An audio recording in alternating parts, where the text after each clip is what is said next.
How do you do water changes for your shrimp aquarium? Hey everyone, it's Ray from RW Aquarium Pages. In today's video, we'll review an important pillar for keeping and breeding shrimp: water changes. The key pillars to successful shrimp keeping are 1. Quality stock, 2. Constant and stable and clean water, and 3. Patience. Today we'll focus on number 2, constant, stable, and clean water. A common stance for some of the cherry shrimp owners is they rarely do any water changes, or they do a 50% water change weekly. Both could work, but since the common cherry shrimp is very hardy and virtually indestructible, in this video I'll be focusing on techniques and my reasoning for doing water changes for more sensitive shrimp like the Carolina species. As you're aware, water changes can remove harmful items from the water column. I find it also removes hormones that inhibit shrimp from breeding when it accumulates. It also provides fresh, newly oxygenated water for the shrimp.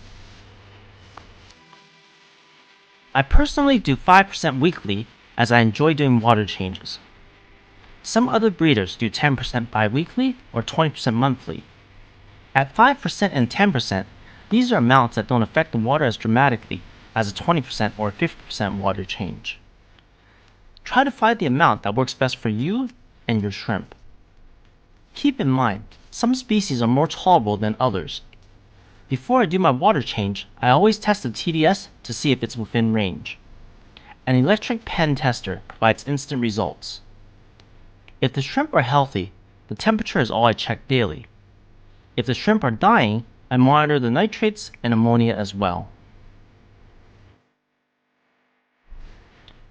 You can manually scoop out the water or use a water siphoning device such as a python. I personally use RODI. If you're unsure of the benefits of RODI versus tap water, be sure to check out a previous video I did explaining the differences between and the benefits of each one. Once the water is prepared, I pour slowly back into the shrimp aquarium. For my Silvaceae shrimp, I drip the water back as they're more sensitive to sudden changes. I also clean the front glass and allow algae to grow on the back and side walls for the shrimp to graze on. Once the water change is complete, I do add some additives. There's Aqualex's enzyme powder and some clay powder. These provide a food source for the shrimp, and the clay aids with the shrimp shell colors and molting. I'll do an in-depth review of additives that I use in another video. Sometimes, after a water change, the shock and the stress, or the new clean water, can cause the shrimp to molt, so be aware and watch for buried shrimp if they're ready. How much and how often do you perform water changes? Do you enjoy them or do you detest them? Please leave a comment below.